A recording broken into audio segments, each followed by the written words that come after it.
Hello, in this video we will learn how to find the velocity and acceleration of a given object as it moves in a rectilinear motion. So if the position of the object is defined by the function, let's call it s of t, where t is equal to time, we can actually find the velocity and acceleration very easily.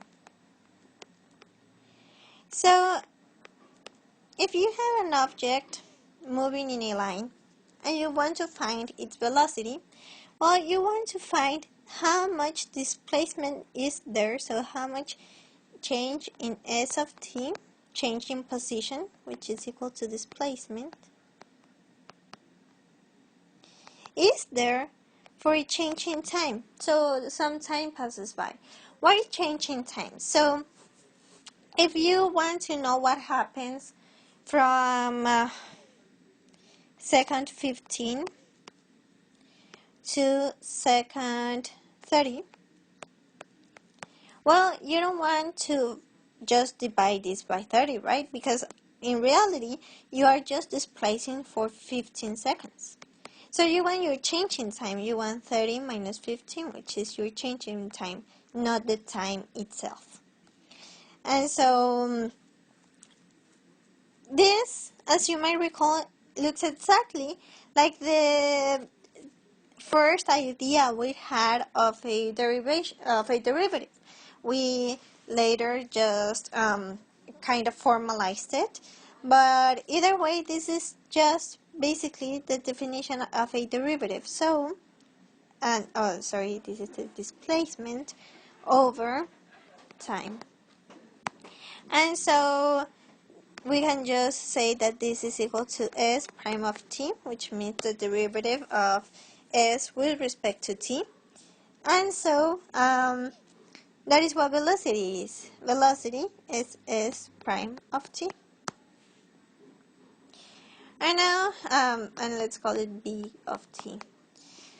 And now acceleration. So acceleration, as you might recall, is how much you change your velocity in a given change in time.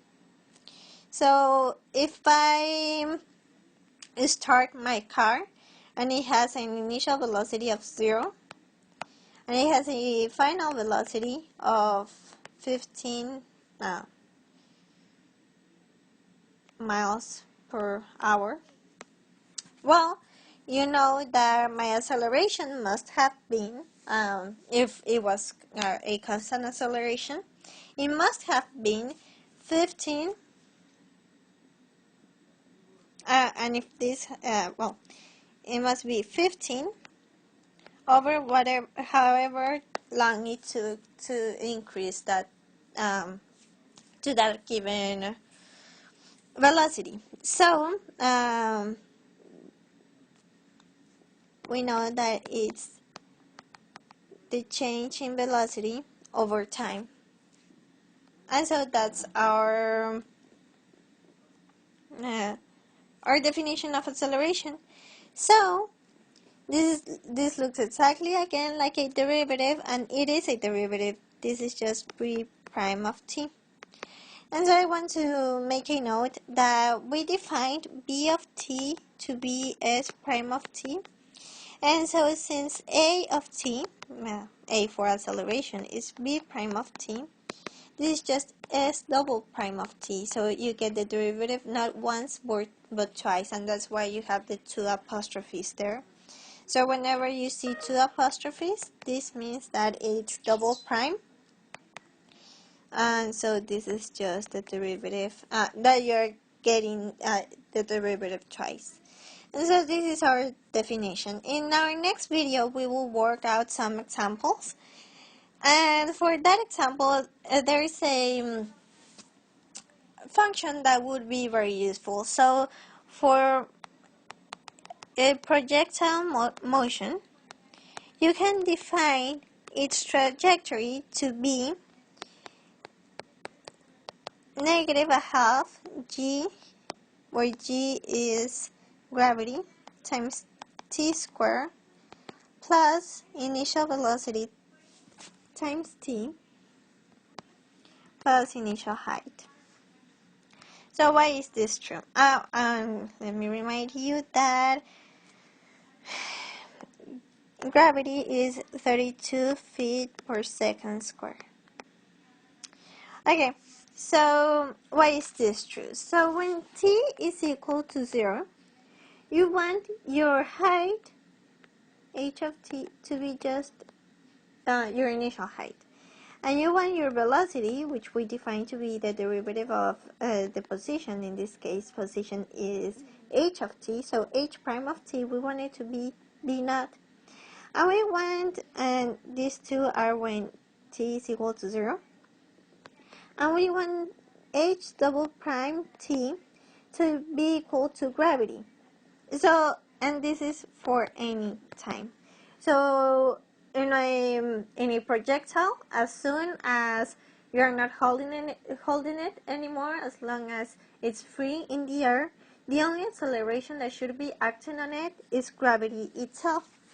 So, with this in mind, let's see how they came up with this previous function that we have right here. So, if we have h of t to be equal negative a half g times t squared plus b naught times t plus h naught. Well, so at t equals to 0, we want h of t to be h naught. So since these two terms depend on t, if we substitute 0 for t, we would just get rid of these two terms and we would be left with h naught, which is what we want. So yay, that constraint is fulfilled by this equation.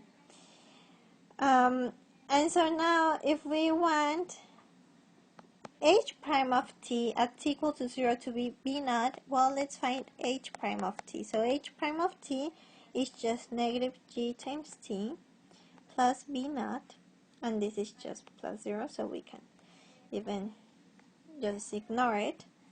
And so if t is equal to 0, because that's what we said right here, well, h prime of t is in fact b naught. So that is true. That requirement is also fulfilled. And now, if we want to get the derivative of the derivative, which I just erased, shouldn't have, so let's just rewrite it.